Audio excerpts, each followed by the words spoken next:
I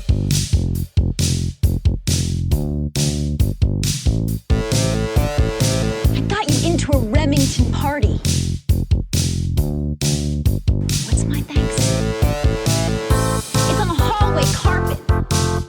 I got paid in puke. Lick it up, baby. I got paid in puke. Welcome to Paid in Puke, a podcast where three women with names discuss movies that are about something other than a man. Paid in Puke is hosted by Amy Green, Christina Barr, and Jessica Baxter. It's also a spoiler-filled free-for-all. You've been warned. On today's episode of Paid in Puke, we're revisiting the most traumatic time in a young person's life, especially a young girl, with Bo Burnham's 2018 film 8th Grade, starring Elsie Fisher and Josh Hamilton. Hey guys, it's Kayla back with another video. So, the topic of today's video is being yourself. Being yourself can be hard, and it's like, aren't I always being myself? And yeah, for sure.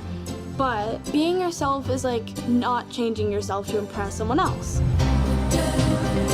A lot of people like call me quiet or shy or whatever, but I'm not quiet. Most quiet, Kayla Day. I don't talk a lot at school, but if people talk to me and stuff, they'd find out that I'm like really funny and cool and talkative. By the way, I like your shirt a lot. It's like so cool. What? One more week of 8th grade, huh? Huh? I said one more week of 8th grade, right? Yeah. That's crazy. Yeah, huh?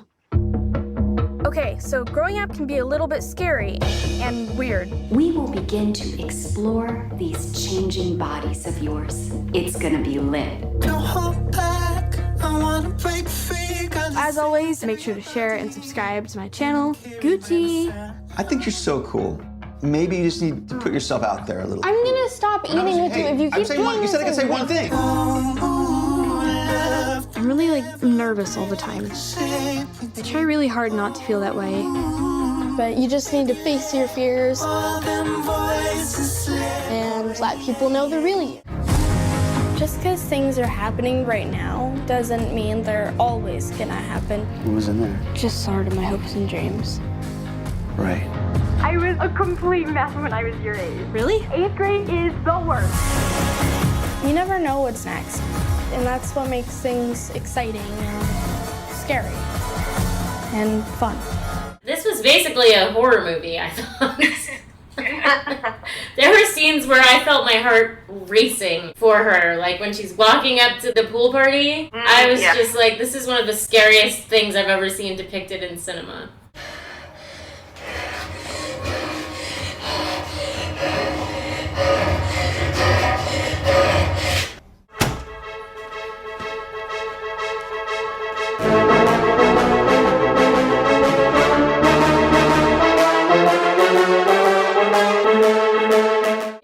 Right back there.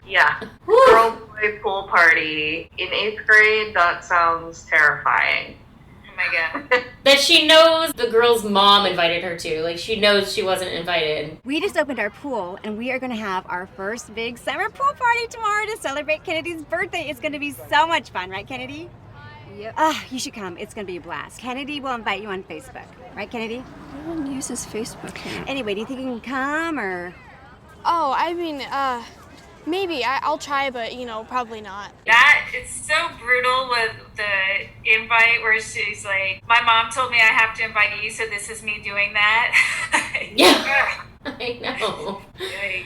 And then she would have said no, but then her dad's like, I accept, which is so crazy. I will never, ever make my children go to a party they don't want to go to. I'm not going to do that. I'm making that vow right now. Right. And then Kennedy's mom, if you want to make your kid invite a kid that they don't like, you don't just make them invite them, like you make your kid be nice to them. You know what I mean? I don't know if she's just oblivious or clueless or what, but you haven't done your job if you're just like, oh, invite her, but be a huge bitch to her while she's there. Yeah. Well, she's obviously missed the boat this whole time because her daughter is a huge bitch, and that's probably partly her fault. I mean, I don't love to blame parents, but I can't believe she never noticed before that her daughter was mean to people. Like, this should be a problem you're aware of and working on, not something that you're just like, oh, I know how to fix this. I'll make her invite the kid she doesn't like to her birthday party. Right.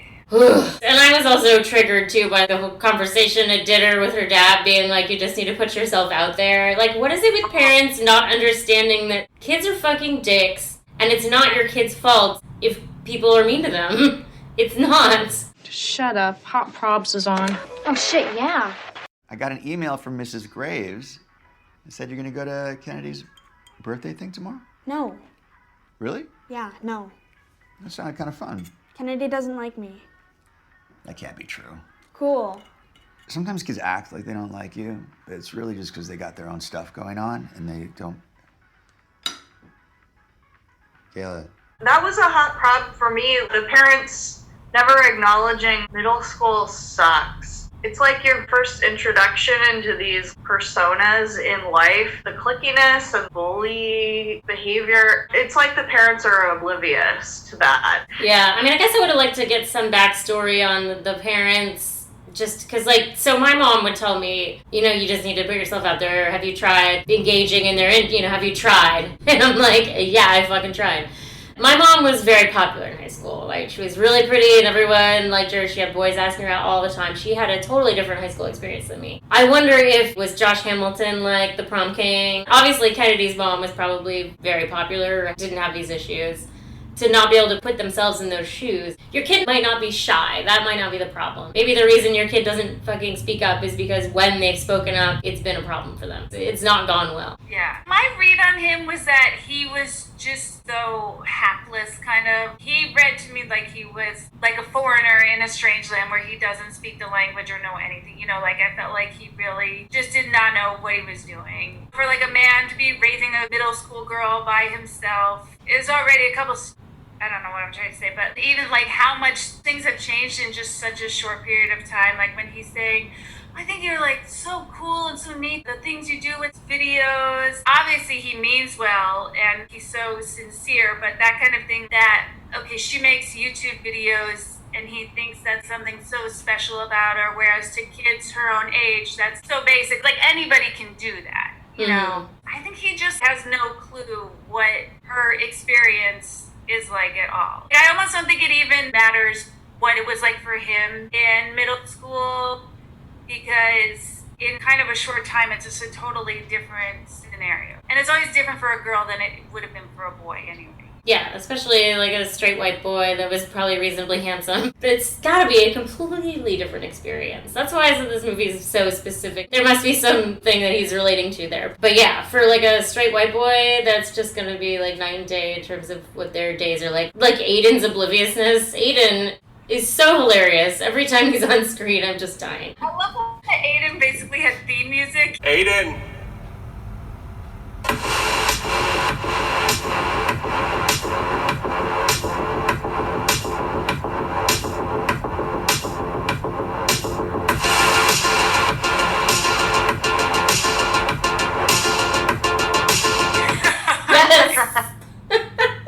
His introduction is so fucking funny. I just love it. I love when he's looking at himself in the mirror and he has these tiny little boy muscles that he's flexing. It's so funny. I mean, yeah, he's definitely cute for his age, but it's just so funny how he's feeling himself and he's this scrawny little dude. Yeah, that was perfect casting because he really looks like the kid that everyone thinks is crazy hot in middle school, you know. And he's pretty normal looking, you know. And then also same, what is her name? Kayla? The main character. Yeah, Kayla. She's, from an adult perspective, a totally normal looking person, but you can also see why in middle school she'd be sort of outcast, like weird. You can see that other kids would be like, oh, she's so weird, when she is really super normal, you know? Yeah. Well, it's also like the different ways puberty hits you. I've done 2 of those great conversations classes with Lula. They switched to Zoom and they're doing little vignettes. So we did 2 of those puberty classes. And then I watched this movie, but not with Lula. She should watch this movie, I guess, but maybe like a little bit later on. It brought me back to thinking about how puberty really does look so different for everybody. And there are girls who immediately look like women. And then there are girls like Kayla and like I totally was, where You just get kind of round. Your body is changing, but it's not changing in the same way as these other girls who are like suddenly like, they look like little girls, but you're like, what is wrong with me? We're the same age. How can they look like they're ready to go clubbing and I look like this? And then how the girls probably feel the same way. I think they do, because I remember girls being like, why is your body like that? Why do I have these breasts and you have like lumps? What is going on? Why do you look so weird? And it's totally not anything you can help. They don't understand why you're having a different experience either. Right, and also it's just not, I think, in a middle schooler's nature to see that something is value neutral, you know? It's not better or worse that one person has developed earlier, looks their age or what. One thing has to be wrong. It's not like, oh, we're developing differently. It's like, what's wrong with you? Exactly. And you already feel like what's wrong with you, so to hear it from someone else, it makes you feel so awful. Oh my god. I totally related to her immediately getting in the pool with just her head poking out of the water the whole party. I would have done the same thing, and then running off to hide. Oh my god, what a nightmare. What an absolute nightmare. It was a striking difference when she showed up to the pool party of like the popular kids or whatever. She's in the one-piece green Speedo, and then these other girls are wearing bikinis, and like it's just a different, I don't know, like more sexualized, I guess, and she's more childlike. It's just an intimidating thing to walk into. I felt that so hard because our middle school was next to a public park that had a pool, and then for PE, towards the end of the school year, they looked at it like this special treat for us. For PE, they took us to the pool, and we would put our bathing suits on and swim for the afternoon, but I dreaded going to the pool, and it was like kind of the same, oh, she's gonna have to walk into the pool, girls and boys. I felt that so hard. Yeah, and everybody there is friends, and she's not really friends with them. She knows they didn't really want her there, at least Kennedy didn't really want her there. It's just walking into a lion's den, you know? It's so brutal. But I'm glad she went to the party because she met Gabe, who is the best. Yeah. I love that kid so much. He reminded me of a cross between Amy's daughter's friend, Duncan, and Adam Driver. Like a little Adam Driver talking to her at their lunch. It's just so cute. Where she goes over to his house and he's like, well, let me just move this thing. He like waves it in front of her face. Whoops, sorry. Left this out by accident. Sorry, I'm so stupid. No problem. You want to see it? No, wait. No, it's stupid. Sure. Okay. Yeah. What is it? Oh, well, I go to archery camp every summer, and last summer I got 5 bullseyes in a day, so, you know, they gave me the Sharpshooter of the Week award. That's actually really cool. Not really. It's stupid. I think it's really cool, but yeah. Nah, well, I think it's stupid. Yeah. I love that so much.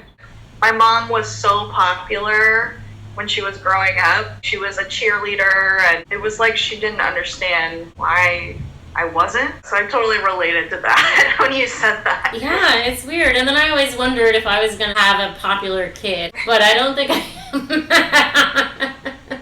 Because Lila's pretty quirky. I love it. I said quirky. I mean, she's her own person. She definitely, like, doesn't follow the norms or the trends. I'm hoping it's not going to be as hard for her, but I don't think I'm raising a prom queen. This is just like a random memory of middle school. It was for Valentine's Day, and in elementary school, it's fun to make candies and stuff for all the kids in the class. And my mom still really believed that in middle school, I wanted to do that. And I was like, Mom, I don't want to do this. It was more about her wanting to do that. She and I stayed up really late the night before Valentine's Day making these little gift things, and I had these 2 huge bags of candy. And I just remember I was standing outside my locker in the hall, and I had this whole line of kids I didn't even know, and they were coming up and taking candies out of the bag. I remember a teacher came up and she was like, "You guys can't do this. These are for her friends." And I was like, no, they can have them. It was just one of those like, oh my God, I'm going to kill my mom for making me do this. But my mom was like, how was the candy? And I was like, it got used up.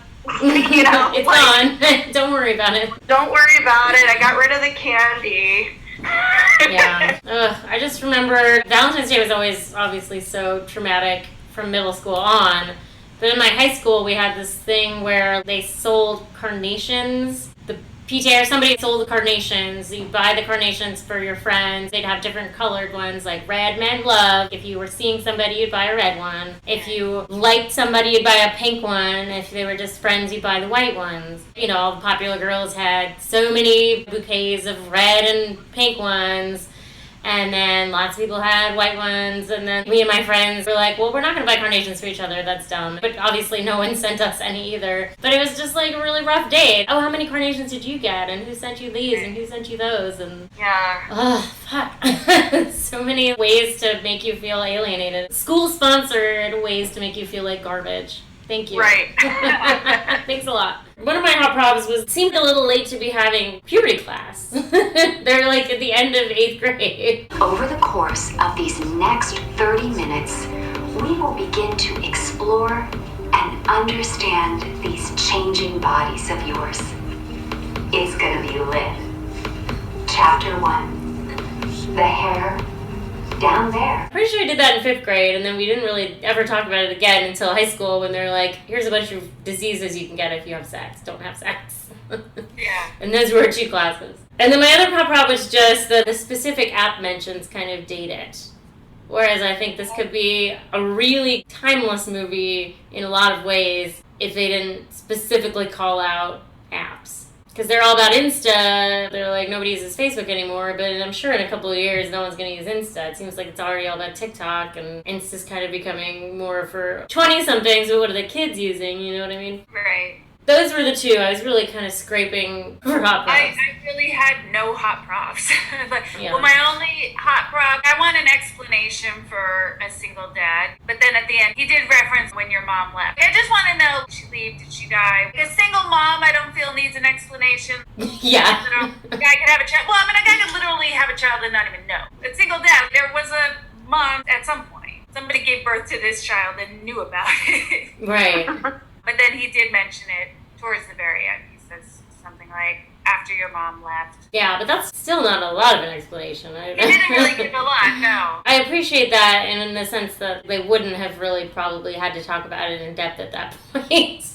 Like, they both know what happened. Yeah. I mean, and I felt like clearly the story the filmmaker wanted to tell was about a single dad raising a daughter. You know, like, that was a setup that he wanted for this movie for whatever reason. And then he just threw that line in there just to have it. He didn't really want to tell the story about the mother or what happened or any of that. This is the setup that I want. Throw a line in so that, you know, there was a mom who left. But yeah, you didn't really need it. He was definitely doing a show don't tell situation where their dynamic spoke volumes. Right. I mean, I appreciate that. It's the same how, you know, when there's an accidental pregnancy, I don't need the whole big story, but I want one line, like condom broke or I thought it was safe or whatever. I want something acknowledging how they got here, and that was enough for me. If he hadn't ever said anything, that would have been a problem. That's a potential hot prop. That's a pretty good movie if we're making a hypothetical hot prop. Right. I feel like this movie was pretty solid.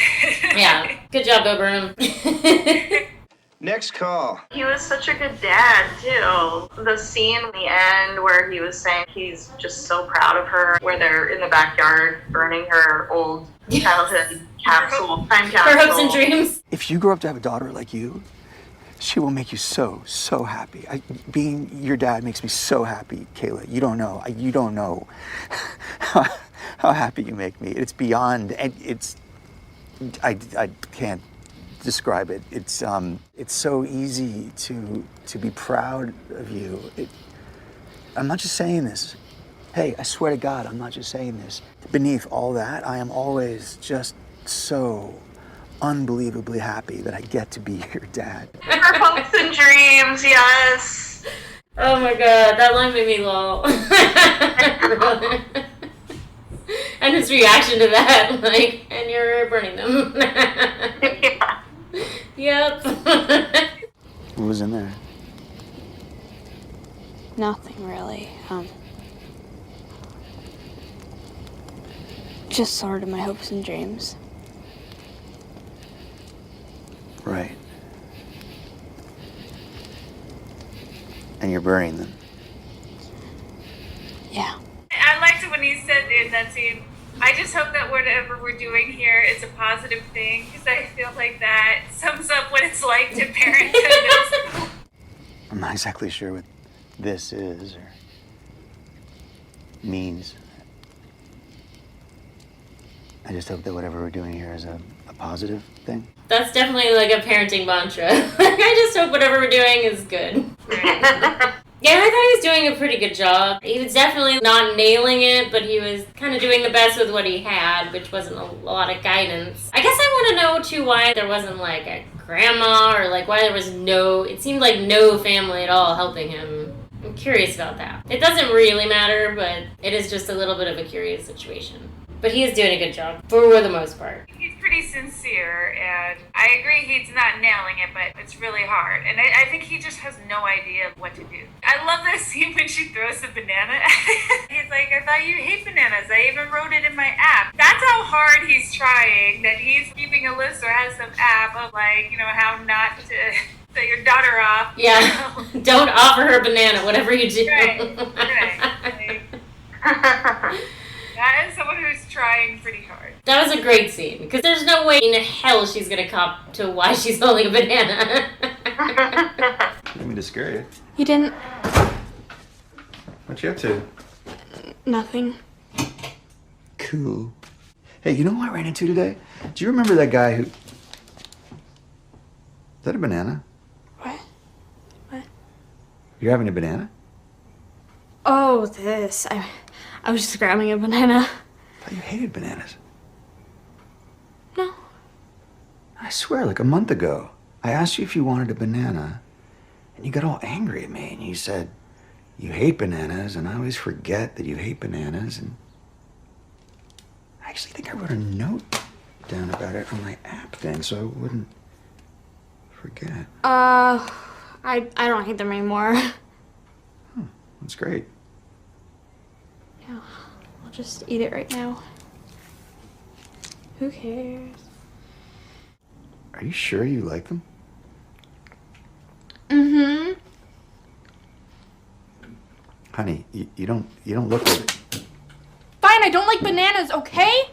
But she got busted, and he's perplexed, and he wants answers. I just really appreciate that scene. It's a very well-written scene. I kind of wish I could have Googled blowjobs back in the day. I had to just ask people, and no one really knew. It was a really long time before I actually knew what a blowjob looked like. I had someone tell me it was literally blowing on somebody's dick. And I was like, God. That's what they want me to do? I didn't have a good resource for that.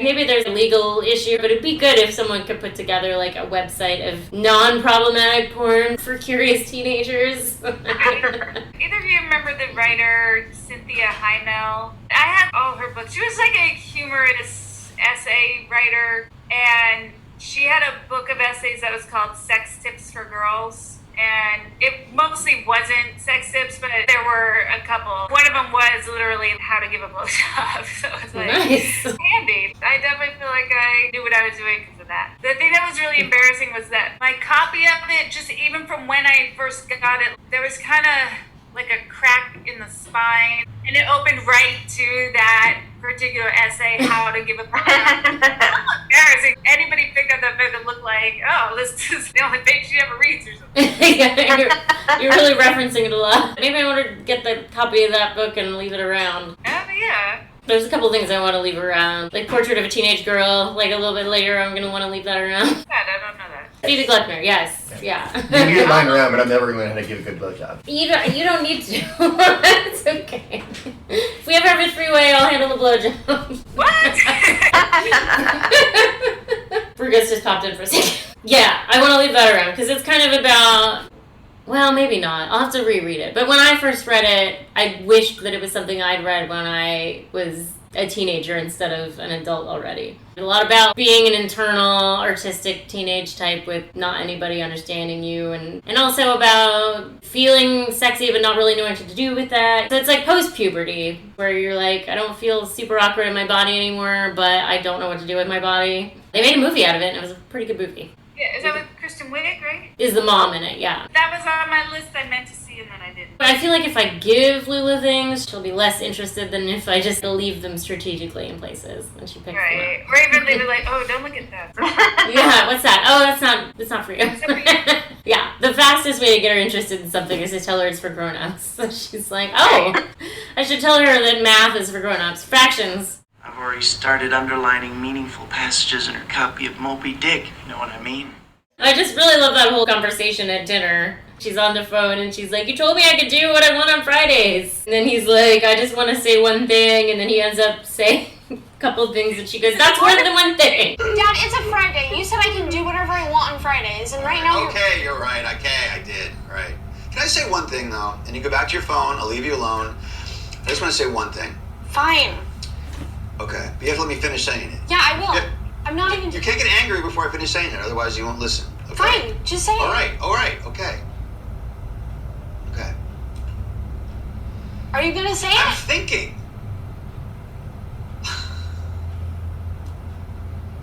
I think you're so cool. I think you were so... I'm gonna stop eating with you if you keep doing You said I can say one thing. Can I say one thing, please? Fine. Thank you. Look, when I was your age, I was not cool like you. You have all these interests and your videos and just how you express yourself in them is so... It's just so cool. It's so great. And I just think maybe you just need to put yourself out there a little bit. Please stop. And I know the kids at school Dad, are not please. great. I'm not saying you have to be best friends with Kennedy Graves. And I know this is going to sound lame. I just think you're a really special person. Dad. And I know it's like, all dads think that. But even if I wasn't your dad, I would still think that. I would. I'm sorry. I'm sorry. I would. Dad, this is And more than one thing. It's a chunk of things. And I know it's like, Dad, shut up. Duh, shut up. I get it. Please, I get it. But I'm actually not saying this to make you feel bad. I'm saying it to make you feel better. You know what would make me feel better? What? Is if you let me go on my phone. I love that. It was just a very, very well-written bit of dialogue between a parent and a tween. I like when she's trying to talk to Aiden and she says, sometimes my phone runs out of batteries too. Just grab my phone. How to charge it? Oh, yeah. Yeah, I mean, sometimes I charge it too. My phone. Yeah, sometimes my phone runs out of batteries too. You know everyone's in there. Oh, that's where everyone is. Okay, I'll go out there in a second. Okay. Yeah, I really felt for her that scene too. Trying to hide, but then your crush walks in the room. Whoa. Wasn't ready for that. I do love Aiden's face right after she tells him she's good at blowjobs. He does kind of like a Don Knotts. I love a Don Knotts overacting. To answer your question, I do, and I'm like really good at them. When the guy is getting a blowjob and he makes a Don Knotts face. Yes. Yeah, and that whole scene when they're hiding under their desks because it's like an active shooter simulation, and Aiden's just like, I wouldn't be hiding under a desk. I'd go fuck the guy up or something like that. I feel like I knew a lot of those guys in middle school. You ever think there'd be a real shooting here? I wish. Same. Why do you wish there was one? Cause I'd fuck him up. Take his gun, elbow him right in the jaw, lay him out. I wouldn't be a pussy and sit under my desk. Yeah, you'd fuck him up. He'd be like totally screwed.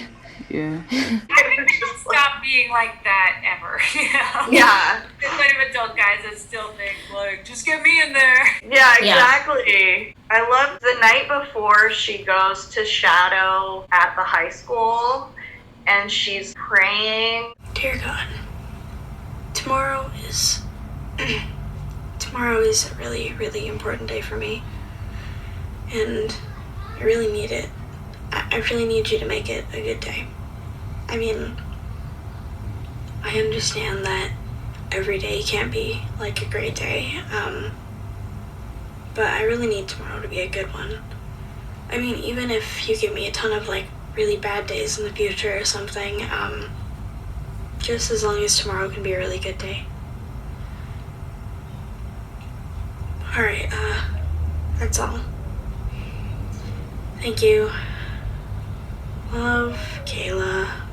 I remember, like, I don't know, I wasn't religious or anything, but I would do that. I would literally pray out loud the night before something big was supposed to happen. Oh, this needs to go well for me. I love that she ends that prayer, love, Kayla. I went through some of my diaries recently, and I was always apologizing to my diary, like, dear diary, I'm so sorry I haven't written to you in so long. I've just been so busy. Like, I was writing to a person. I was so apologetic. Oh no. It just reminded me of being so earnest and really wanting something to go well. Yeah, I totally related to that too. I remember bargaining. Yeah, the bargaining. Especially the part where she's like, even if you want to punish me a little bit after this, just let this one thing go well. I know, and I feel like I was already pretty agnostic at that point. It's just things were so shitty. It was like, I'm willing to try anything to make it not shitty. Hedging my bets here. I love the Olivia high school girl. When she's talking on the phone to Olivia, she gets invited to go hang out with them. Her reaction is just so like, oh my god, be cool, be cool. Yeah, I mean, totally. Yeah, I mean, like, honestly, like, screw those girls. They're just, like, trying so hard to be cool. Pretty much. No, I mean, Kayla, don't stress about that stuff. Okay, I'll try not to. No, 8th grade is the worst. I was, like, a complete mess when I was your age. Really? Yes, oh my god, yes! Wow, I mean, wow. Hey, sorry about that. I have like really, really bad reception at my house. But if it's still cool if I hang out. Oh my god, yes, please. Oh, okay, cool. Awesome, great. Okay, okay, yeah. Okay, see ya.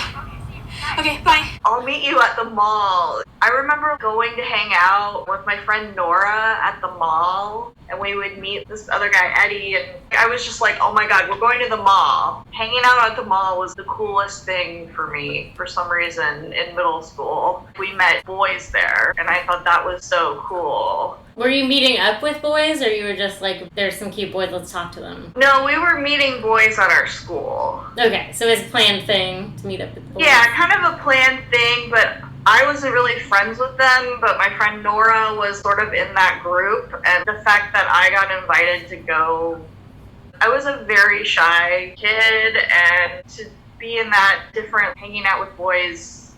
Yeah, I mean, it's kind of your first taste of independence. Like, I remember wanting to go to the mall, too. Now, there's so many things I'd rather do than go to the mall. Right. Get a colonoscopy. That was, like, the only place I could go where my parents would drop me off and come get me later. I could pretend that I was kind of a grown-up and carry a purse around, and if I had a little bit of money, I could buy some singles or something, or a pretzel. Orange Julius. Oh, I loved Orange Julius.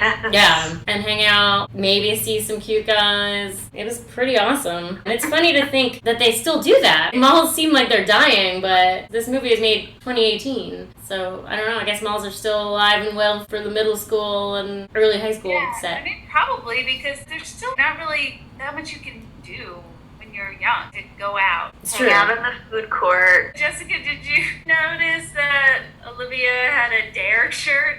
Yes, I did. That was a very funny detail. I still have my Dare shirt from, I guess it was 5th grade, 6th grade, but it still fits me because it was way too big back then. You should get a skirt made out of it. Yeah, that's a good idea, because it's pretty raggedy. I wear it to paint, which doesn't happen very often. Like, to paint the house, not paint for art. I just love the way that Kayla talks. I feel like it's so real, accurate to a 13-year-old girl. When she's getting a ride home from the mall, and she's like, I was just like sitting there, whatever, watching you guys eat, and all I was thinking was, you guys are just so cool. I just loved that line so much. Yeah. Apparently the actress, Elsie Fisher, was a little bit of a consultant on the script. Like, she was a veracity consultant. She changed a couple things. Originally, there were a lot of Facebook references, and she was the one who told Bo Burnham nobody uses Facebook anymore. So he put that line in of nobody uses Facebook anymore, and he's like, well, what do they use? She helped with that. And then she also was the one who came up with the Gucci thing, because that's something that she said. Like, why Gucci? Yeah, and she couldn't really explain it. She was just like, it's just something you say when something's Good, it's Gucci. Gucci, Gucci, Gucci, Gucci, Gucci. And he said how the older crew members were walking around saying, is this Gucci? Is this Gucci or not? How's the shot set up? Is it Gucci? One line I liked a lot. I wish I had written the whole thing, but she's talking about how it always feels like before you get on a roller coaster. She says, I never get the feeling of after you ride the roller coaster. Like, I could be doing nothing and I'm just nervous. It's like I'm waiting in line for like a roller coaster, and that stupid like butterflies in your stomach feeling you get, like I get that all the time, and then I never get the feeling of after you ride the roller coaster. This anxiety and anticipation, that's just terrible. Yeah, absolutely. Everything is horrifying. I really love when she looks in her closet after she accepts the invitation to go to the mall, and she looks in her closet and just sits on her bed and says, oh, fuck.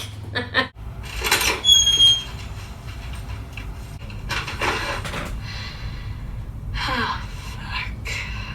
I really know that feeling. I still know that feeling sometimes, where it's like trying to find the right thing, and I stayed up all night trying clothes that I already own.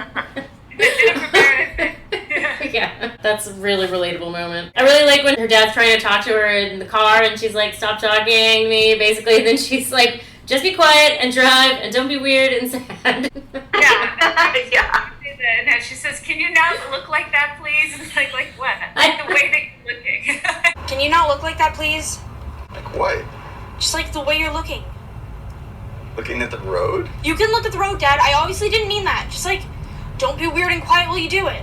Sorry. Hey, how was the shadow No, thing? you were being quiet, which is fine. Just like, don't be weird and quiet. Because like, I look over at you and I think you're about to drive us into a tree or something, and then I get really freaked out and then I can't text my friend. So just like, be quiet and drive, and don't look weird and sad. Please. Okay. Oh my god, I know. How you could just annoy your child by existing. I know, it's like, stop talking, but also stop being all quiet like that. Yeah. You're still speaking volumes with your face. I like when Olivia's friends are telling her she's being like, I don't remember how they phrase it, but they're like, stop talking to me like that. And she's like, this is an adult tone. I'm using an adult tone. Oh, right, that's when he says she's yelling. What's funny about that, Riley? I don't know. Just the way he said it. How did he say it? Why am I being yelled at? This is yelling to you? No, this is an adult tone. This is the volume that adults use, not that quiet little mouse shit that you do. I don't understand why you can't just speak up for yourself. I liked a lot of things in that conversation. It really showed how different middle school and high school are. The way the high schoolers talk to each other is so different from how the middle schoolers are. And I thought it was really funny when the kid said every single school has a dead kid.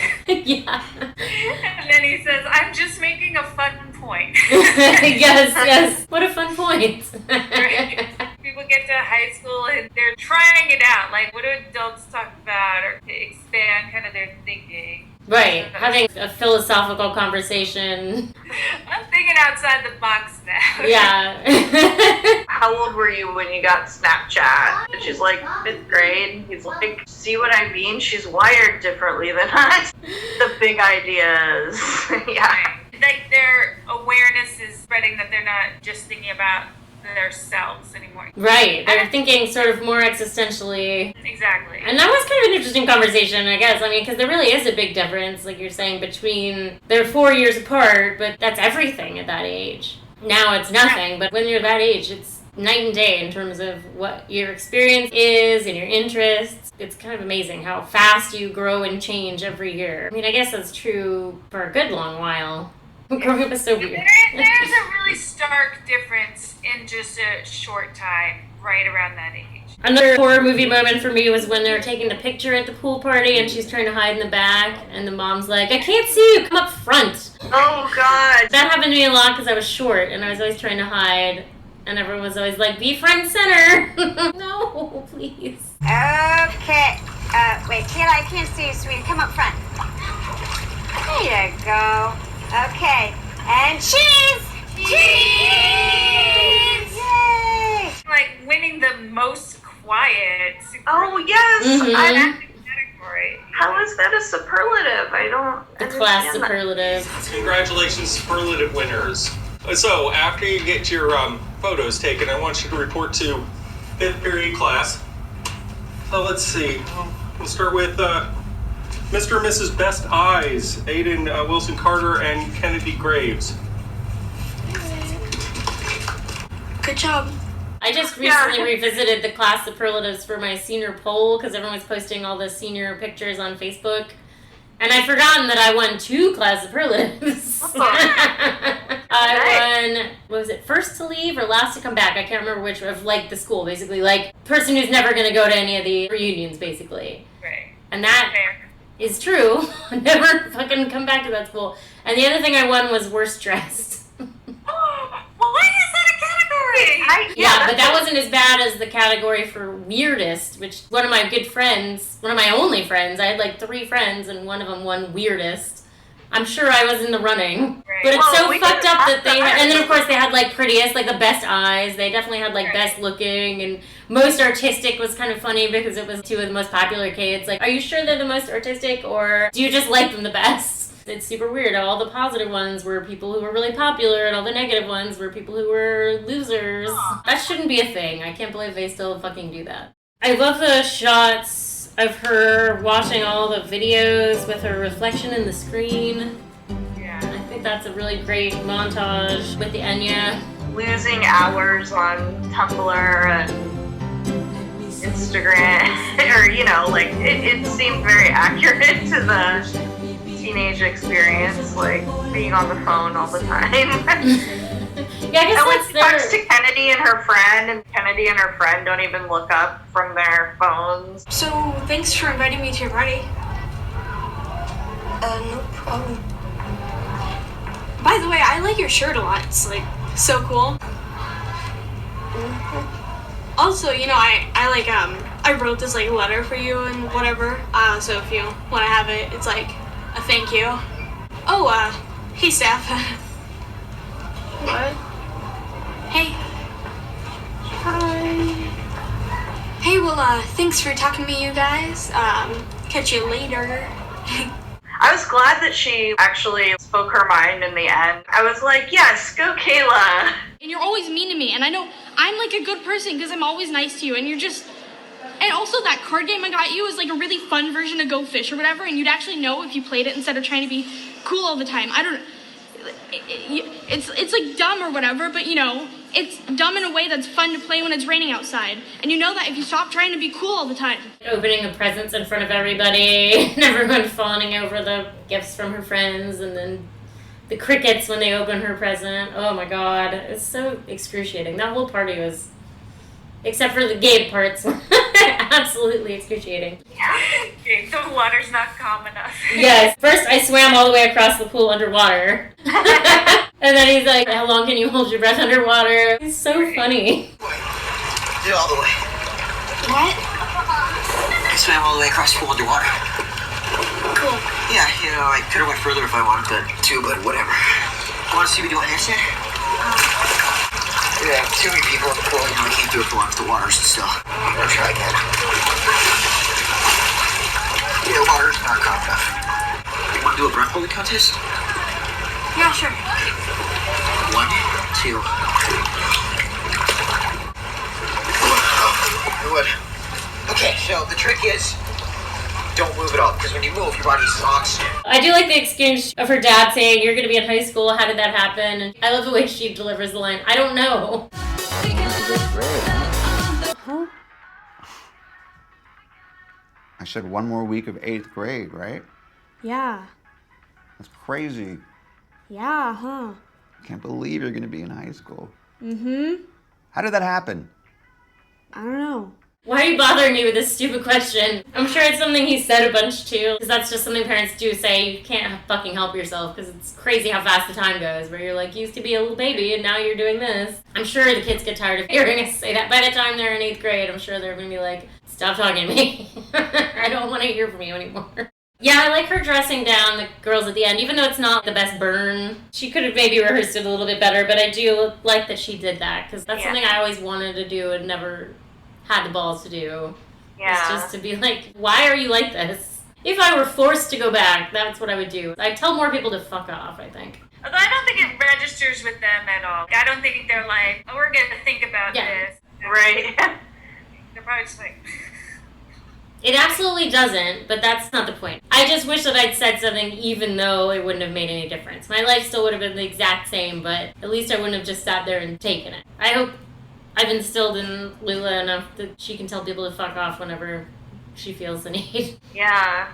I do really like the band rehearsal scene where she's got the cymbals. As someone who's not very musically inclined, I really felt that too. Like, you're gonna play the cymbals or the triangle. You can still participate. And also just how bad everybody sounded. I liked that it was very realistic middle school band rehearsal where it just sounded awful.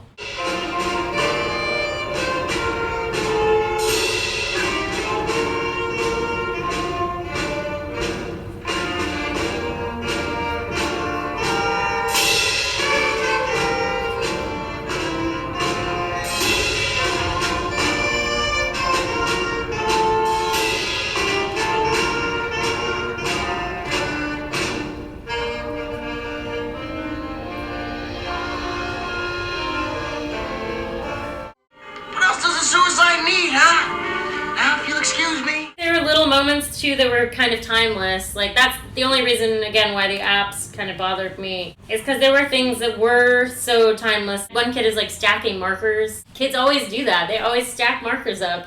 And then that other kid at the pool party who flipped his eyelids inside out. Oh yeah! There's always a kid flipping his eyelids inside out. I just love that those things are just always gonna happen.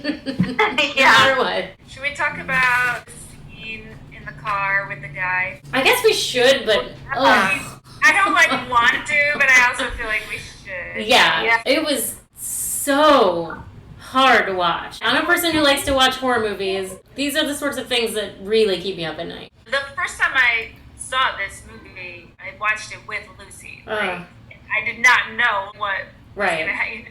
It could have turned out worse than it did, but that was so uncomfortable. And so much happens in that scene, especially how first the friend Olivia, when she's like, oh no, drop her off first. I feel like she is kind of looking out for Kayla. I think like you don't want to be alone in the car with this guy that you don't even know. And then he's like, oh, but there's more on the way or something. And Kayla's like, yeah, it's fine, And it's disappointing that she doesn't insist, but then also, this is her friend. She doesn't think that her friend is going to do something. She probably was just thinking, drop Kayla off first because she might be uncomfortable riding in a car alone with you because she doesn't know you. Kayla says, oh, no, it's fine. She doesn't know that she should insist. And also, I think she's coming at it from a different perspective, too, because she spends so much time being like, you're so cool, you're so cute. She's like, this is a cute little girl. So it just really probably doesn't occur to her at all that something could happen to her like that. But then it does. Because the guy is her friend. Right. Like if it were just a cab driver or something. Because it's someone that she thinks she knows, she concedes. Oh, it's so awful. Very glad that it didn't get worse. Yeah. Very upsetting. I mean, that's what Me Too is, right? It's like, that's the kind of shit we're talking about. It's not rape, but it's scary as fuck, and it shouldn't have happened, and it's traumatizing. I could take my shirt off. I mean, that's stupid, though. Is that stupid? No. No?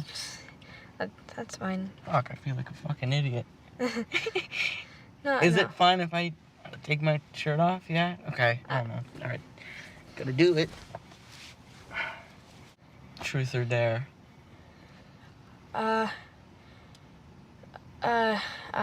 Truth. You're no fun. Sorry. Okay, well, dare. Take your shirt off. I'm not, like, super comfortable with that. Well, do you think I'm comfortable right now? Calm down, relax. Take a deep breath. Come on. Take your shirt off. No! Sorry. And I think it's something that guys don't always get. Everybody's got experiences like this. I think every guy knows that they have a line that they're not going to cross. Like, he knows that he's not going to physically attack her. He's crossing lines, but that he knows there's things he wouldn't do. They do things that make you so uncomfortable but you're just supposed to know there's things they would never do. You know, like I think that guy would be surprised to hear later how scared she was of him. Whenever the Aziz Ansari thing happened, and I shared that story with this guy that I dated forever ago, and he wouldn't let me out of his apartment. He was like physically holding my wrist, like not wanting me to leave.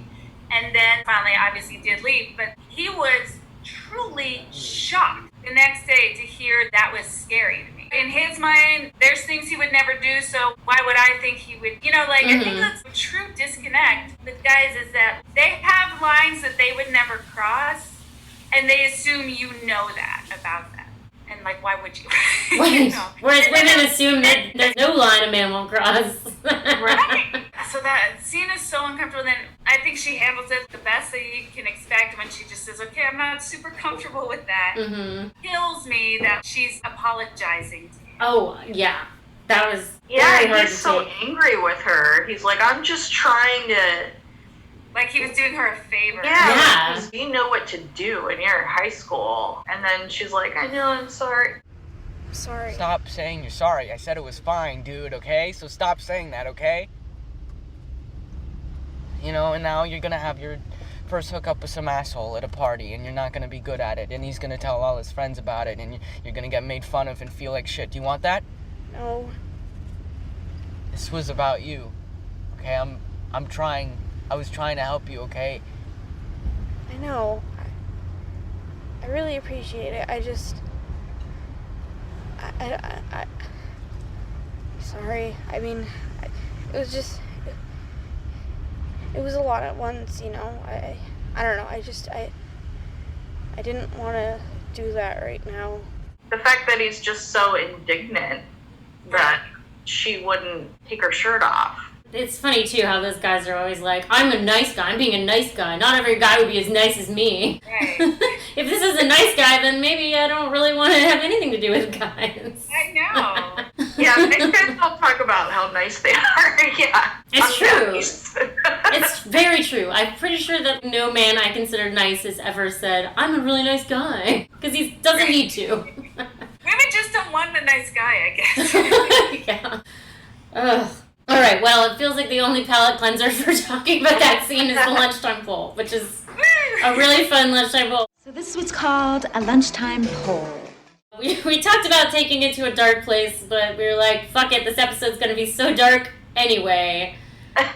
Let's try to do... Christina had the best idea. Christina, I fucking love this idea. I'm so excited about it.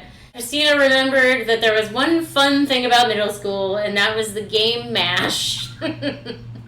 Great game. Yeah, it was great. I played it all the time.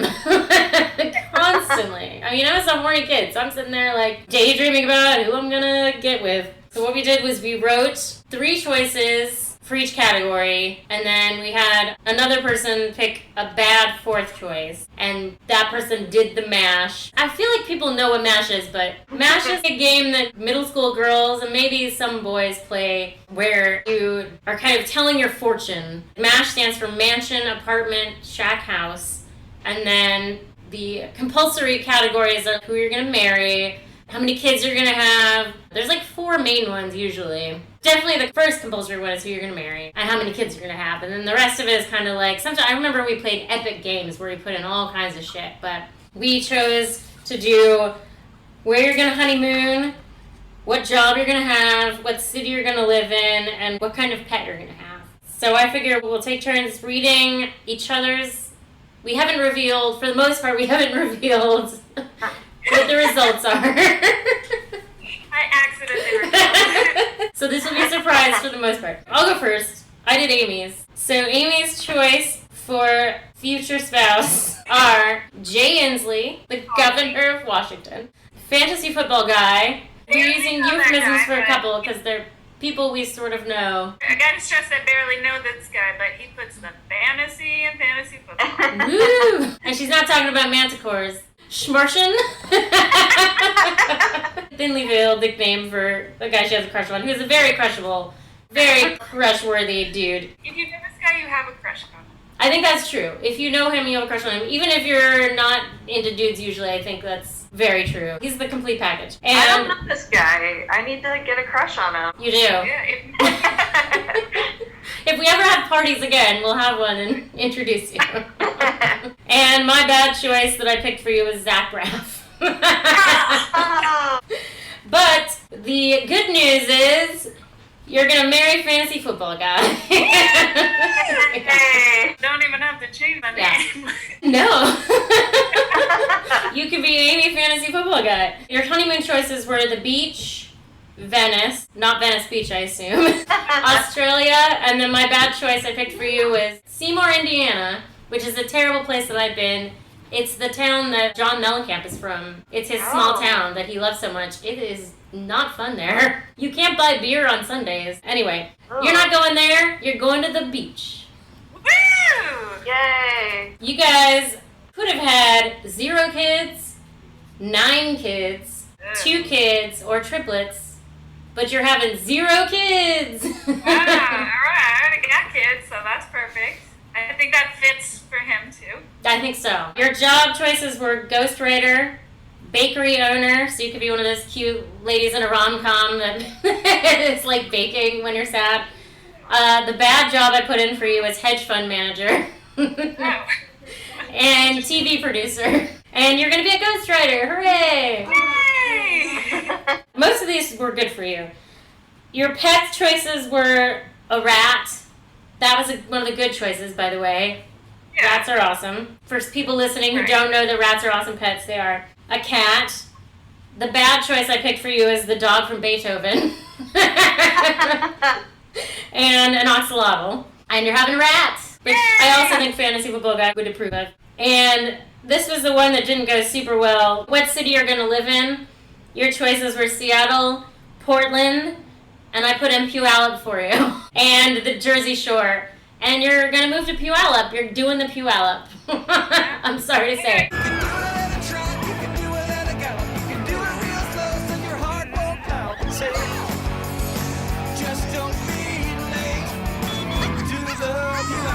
But the good news is, you guys are going to be able to afford a mansion in Puyallup.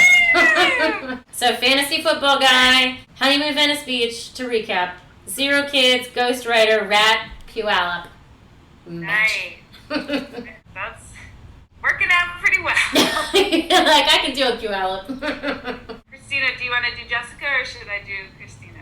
Oh, I want to hear mine. Well, I know mine, but I love to hear it. But I didn't tell you the bad options I added. Okay, I didn't pick 2 bad things for you, but Christina's potential husbands that she picked were Bill Hader, Jack White, and Clive Owen. And then for a 4th, I gave her Michael Shannon. I know she doesn't hate. For kids, Christina picked 0 or twins or triplets. And for the bad option, I gave her the giant baby from Twitter. Pet, she picked chinchilla, a Siamese cat, corgis, and I gave as the option murder hornets. Oh. Really topical. Very topical. Yeah, I saw a picture of those. For honeymoon, she had Paris, Hawaii, Tahiti. I threw in Linwood. Sorry for all the shade on the Seattle suburb cities.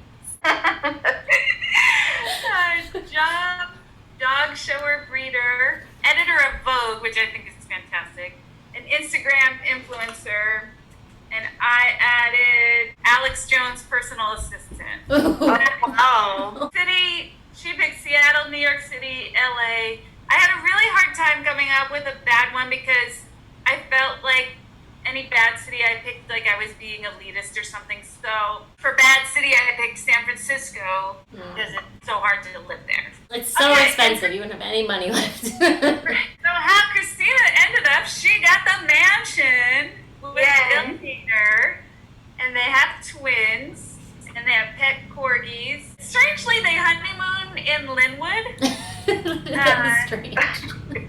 And Christina is based out of LA in her job as Instagram influencer. Oh, awesome. I thought that pretty well. I love that for you. I just thought that'd be a great job because it doesn't have a lot of labor involved. You just be yourself and wait for the money to roll in. Yeah, just boom, followers. Okay, so For Jessica's, your husband options would be Chris Brugos, your husband, Jason Momoa, Janelle Monáe, and I just put like a random old white guy in there. I put Ray Liotta as, yeah, I don't know, just like the wild card bad option. Yeah, I wouldn't love that. I don't know, I guess I've just seen a lot of Chantix commercials lately or something. So you'll be very pleased to know that you and Janelle Monáe were married. I am pleased. You went to honeymoon in New Zealand. Oh, sweet. You could have honeymooned in either London, the Amalfi Coast, or Gary, Indiana, but Zealand won out. A lot of Indiana shade too. Yeah, I know, right? You guys went on to have 8 kids. Wow. I assume some of them are adopted. Not 2, but 8 kids. There's 2 uteruses there. At least we could take turns doing that and we can adopt them, yeah. For pets, the options were Norwegian forest cat, rats, goat, or a tarantula.